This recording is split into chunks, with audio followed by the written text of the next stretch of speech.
Welcome to Lancaster Music Connection. I'm Diane Dayton. Today we're coming to you from the beautiful Lancaster Arts Hotel. And today we're going to talk about the Reese Project.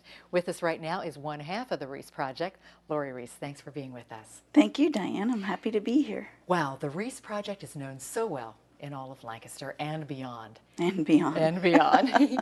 How did you and your husband, Tom, get together and create this wonderful project? Tom and I met back in 1991, and we started working together at the Hotel Hershey. He was working there with his brother Kirk, who plays the piano, and Tom plays the flute, and I play the cello. And they had asked the brothers to get a cellist to work with them, so they found me and started our beautiful career from that. And relationship and marriage and everything. Eventually, yeah. We worked together first for a couple of years, and then his situation changed and my situation changed, and we started rehearsing together on like once a week. Wow. And then it turned into more like movie night and then date night, and then, yeah. Well, you know what I find so interesting? The Reese Project is actually the umbrella for the many wonderful things that you and Tom do together. We do a lot of different projects together. Let's talk about the types of music that you do, because I don't think necessarily everybody realizes what all you do. It's probably confusing to a lot of people, and they probably wonder why we don't just do one thing. But the reason we don't do just one thing is because our backgrounds are so totally different. I was raised classically, trained classically. I have a master's degree in classical cello performance. And Tom's background was all jazz and improv and playing by ear, and he worked with some folk bands. And so we decided that the Celtic music or the folk music was our meeting ground. That was easy for both of us, and we could talk musically that way. So we started we named our Celtic band Windfall. That's our folk band. And we do a lot of Irish shows. We do a lot of St. Patrick's Day performances. Oh, a great And we do private events for that with that band as well. Our classical duo we call MuZette. That's just Tom and I. We do a mixture of things. I call it folk fusion because we fuse all those elements that we've both studied, and we fuse those together into kind of a new sound. And those are some of the clips that I gave you. Okay. That you'll be able to see that. Okay. We combine folk music, Irish music, jazz, and classical music with that one. We have an ensemble that basically focuses on classical music, and that we call Susquehanna, and that is a violin, flute, and cello trio. We can add viola, and then it becomes a quartet. And with that, we do classical concerts and weddings and special events. And then there's the Reese Project. That's our jazz project. Okay. And we call it a project because it does include a lot of different elements as well as a lot of different players. So we can suit the venue's need. And you play many different venues, too, around in the area. Yes, we do. I know you've played here at the Lancaster Arts Hotel. Yes, we do. Different galleries. Where else can we find you? Well, you'd have to look at our website to find current events, and that changes frequently. But our website is windfallrecords.com or tomandlauriereese.com to try to simplify things, which is hard to do when you have your hands in so many places. Yeah. I love how you take on so many different projects. I mean, when you look at the variety of different genres of music that you do and you blend, I mean, you really have a unique sound. Well, thank you. Yes, and we work hard at it. It's we try to be the best that we can in all the different venues. The most recent CD that you have out now is called what? Evening in Vermont. Tell me about that one. That's the Reese Project. It's our new label is Rhombus Records. They're in Van Nuys, California, and they've taken on actually two other projects of ours. One is a duo record that Tom and Kirk did together. That one's called Connected. And they've also re-released a really popular CD from 2000 called Blue Etude. So that's going to be out, hopefully, on the airwaves again. Excellent. How many CDs totally do you have? Jazz Evening in Vermont is our 9th CD, but we have several others with our different ensembles, so probably about 15 or 16. They're all on our website. Okay, so the best way is to connect with you through the website. Yes, or come to a show. Or come to a show, okay. I love how you keep evolving and doing different things. One thing that you're doing right now that I'm so excited that we're going to be able to do with LCTV is put some of these silent movie classics that you are putting together with a score. So you and Tom are doing this. Yes, that's a very exciting project How too. did that come about? And, I mean, were you just sitting there one day and saying, well, hey, what do you want to do? You want to do something with a silent movie? Well, Tom always has these great ideas, and when he mentioned it, I thought, wow, that's really a cool thing. I actually went to see him before we were dating. I took my boyfriend to see him do one of the Metropolis at a silent film or a theater in Marietta, Pennsylvania. My boyfriend fell asleep, but I thought it was marvelous. And so then when Tom and I hooked up, we started, that was one of the projects that we do. And it has evolved over time. Let me ask you, how do you approach that? When you sit there and you pick out, the film that you want to put music to and you want to score, how do you go about doing that? Well, we watch it many times. Okay. And then we come up with themes for each central character. And then at a performance, we'll kind of blend those together and weave it together. So it does have a lot of improvisational elements. But basically, the themes kind of remain the same. Like if it's a scary movie, like around Halloween, we do Nosferatu, the original Dracula. Wow. It's very scary. He's got those long fingers that are still scary for people today. And that one, we just put together different themes for the Count and different themes for Nina and Harker, the main character? Yes. Yeah, okay, right. And holiday themes? Yes. You use, yes? What? Yes, a lot of minor themes Oh, for right. Nosferatu. Okay. Yeah, well, Tom throws quotes from every imaginable thing in there. So what is it like doing one of these as a live performance? I mean, the audience must just dig this. They seem to. We get good responses afterwards, and it's very quiet in the theater. And it's hard work because you're live, you're on the spot. We try to, excuse me, we try to do it with no pauses. So one of us is playing all the time. If one needs a break, then the other one keeps playing. That's pretty intense, isn't it? Especially when we do Metropolis. It's a 2-hour-long film. Wow. Yeah. Wow.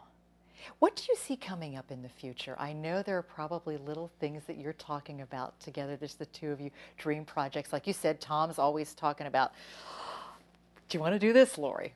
What's he throwing out to you?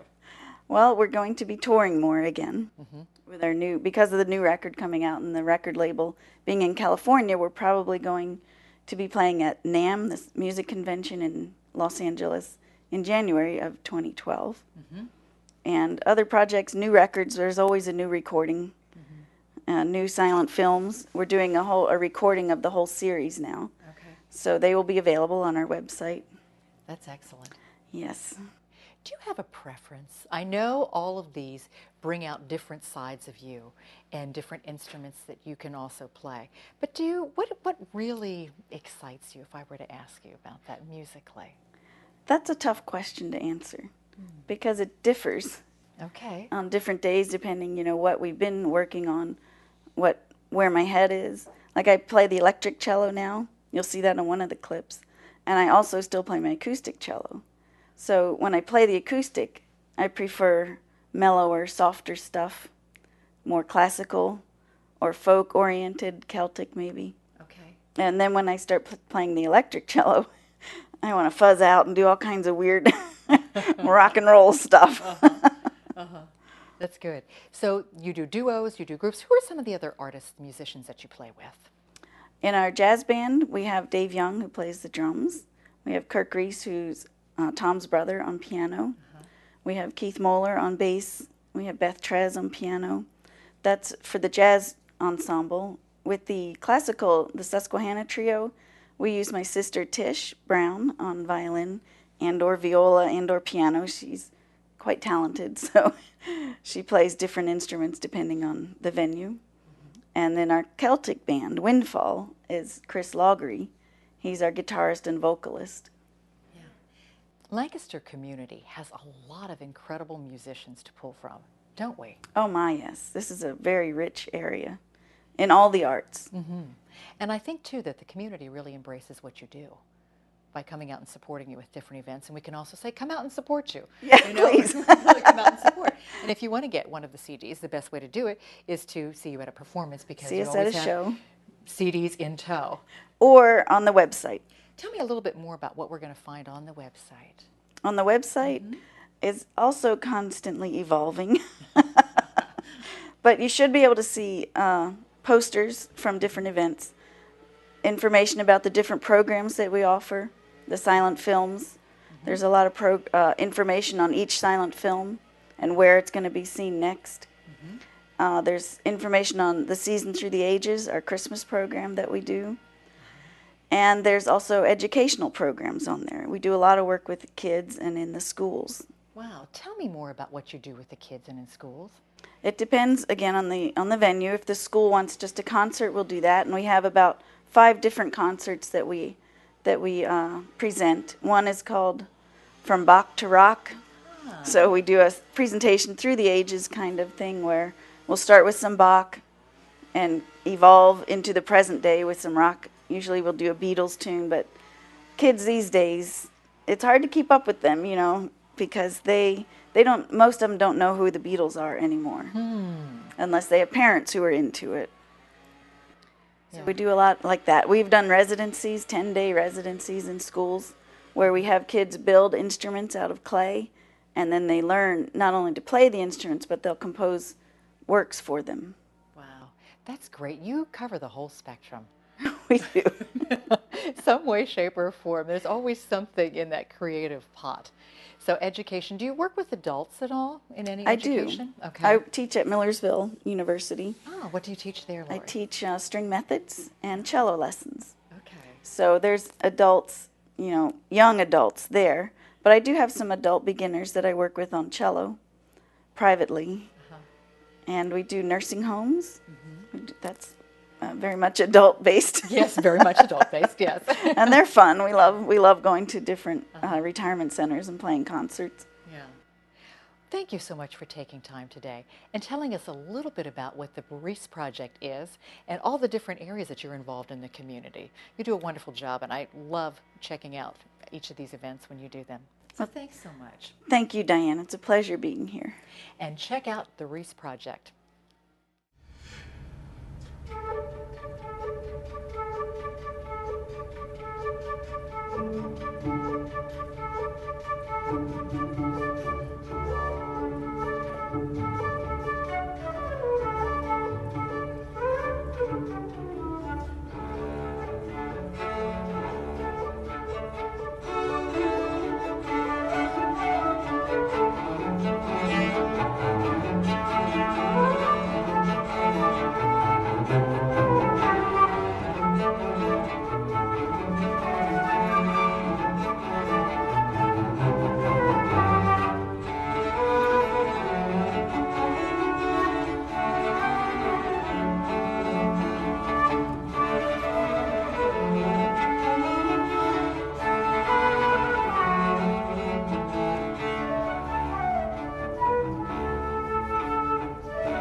to Lancaster Music Connection. I'm Diane Dayton.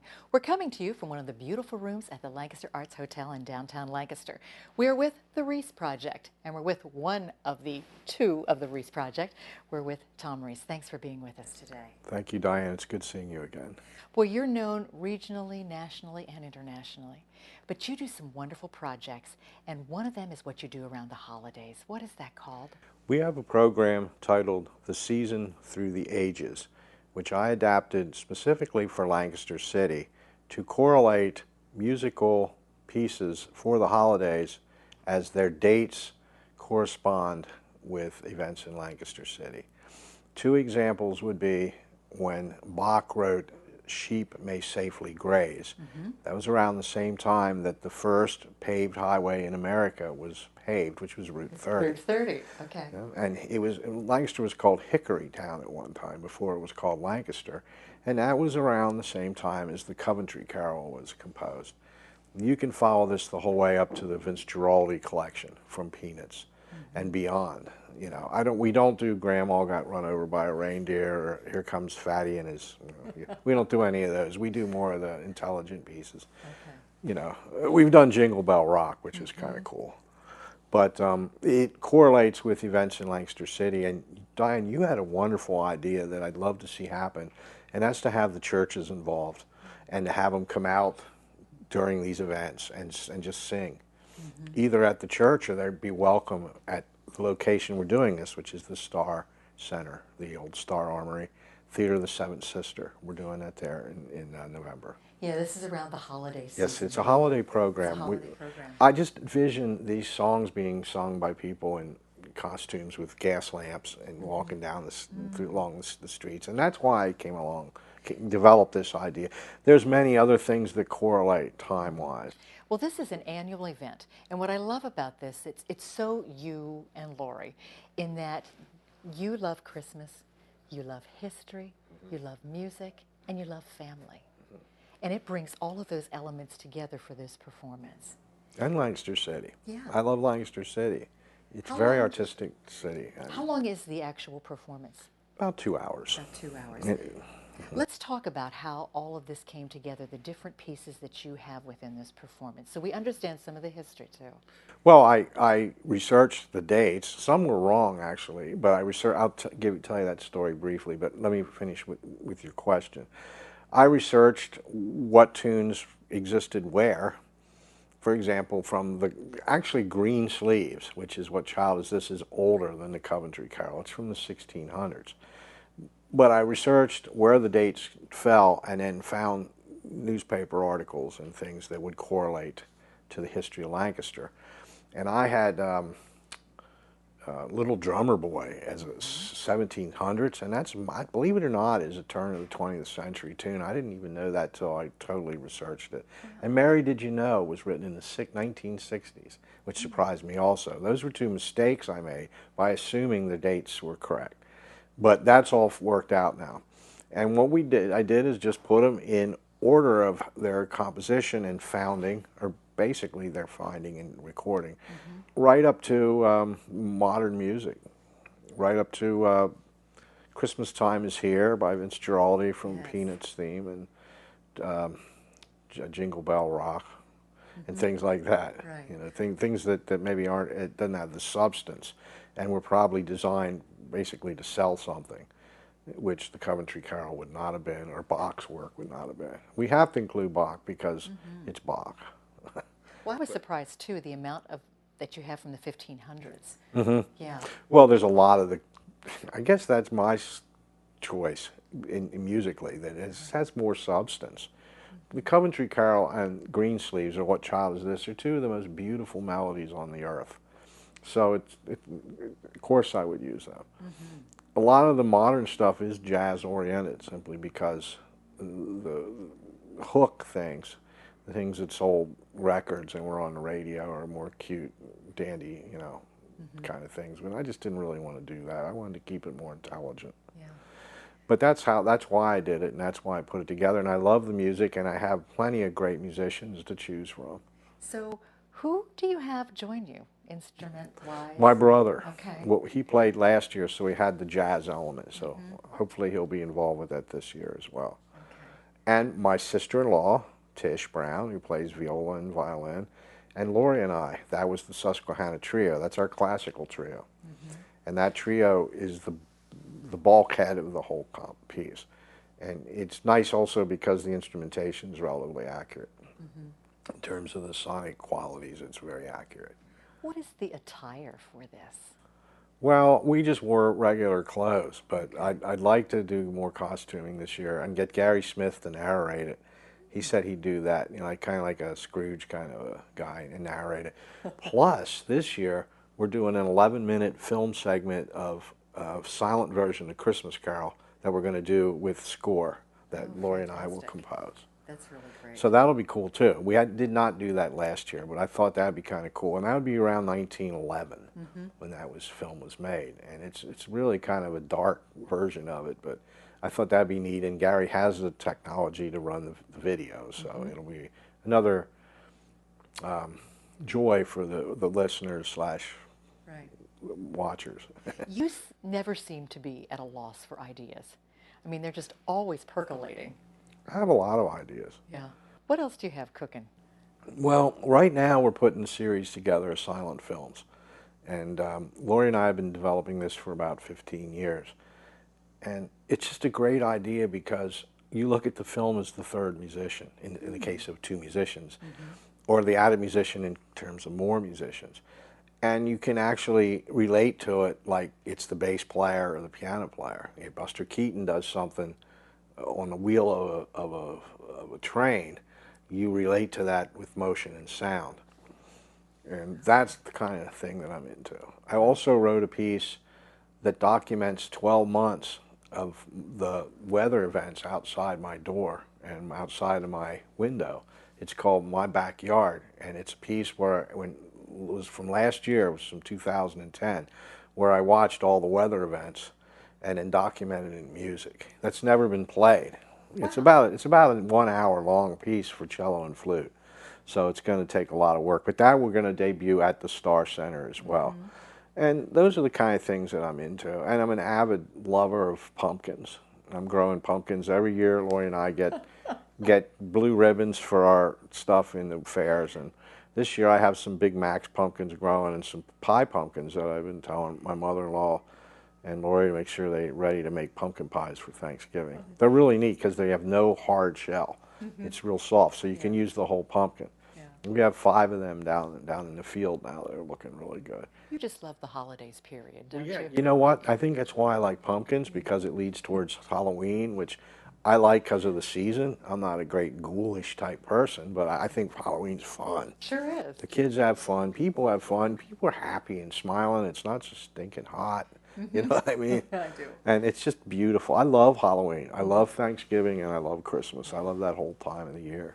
Tom, how did you start playing? I started playing piano when I was old enough to reach it, and Which was? 4 or 5. Okay. There's pictures of me playing my grandfather's piano when I was a little guy. And then I didn't really have the support I would have liked at home. So I got into playing the harmonica and got pretty good at the harmonica. I could play a lot of songs on it. And then when I went to college, I studied piano and composition and was playing trumpet. This was when I was 16, 17, and had an evening gig to raise money for my education. And we'd practice at night, and the neighbors would complain about the volume. So I got a cup mute, and they still complain because maybe they didn't like trumpets. So I traded it on the flute, a Bundy flute, when I was 18. And that's when I fell in love with the portability of it and the closeness of it to being to the human voice. It's just right there, and you have to breathe life into it. So you have to, like we were talking about the film lengths, like Laurie mentioned, the Metropolis, 2 hours long and things like that. For a flute player, that's extremely exhausting. Oh, I bet. It's like my body hurts after something like that. And these films are like that. Even Buster Keaton's The General, I was exhausted after it because it's like constantly talking and walking and moving and thinking all at the same time, which is multitasking. That'd be a problem for me. It's very physical what you do. It is, and I love the flute because it's just, like I said, it's so close to your heart. Rand Powell referred to it as the voice of mankind, and that's a pretty good way of putting it, since it does go way back to before Christ. You know, the reed flutes go way back. And So you play a wide variety of different genres of music.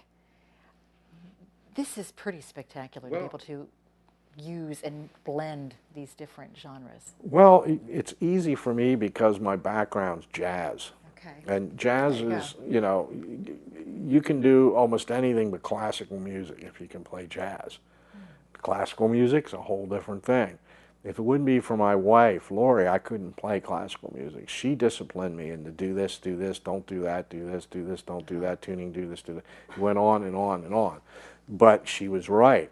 And I got the discipline to play classical. Now, I would say it's a C plus some days as a classical player.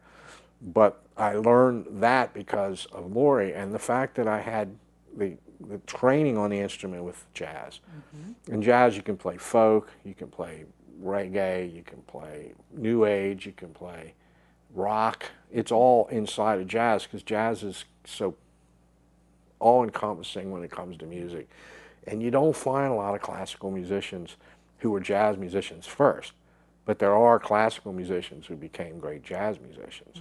One of the most famous that everyone would know is Benny Goodman. Benny Goodman was a classical clarinetist first, as was Wynton Marsalis was a classical musician. Wow. Eddie Daniels was a classical musician.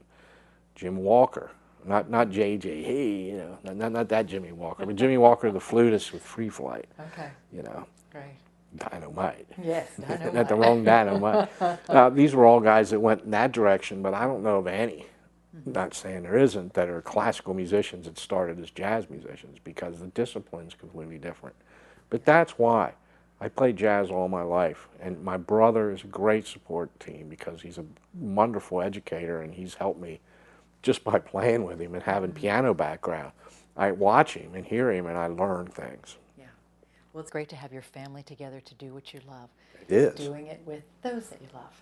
Well, they like me, that's why.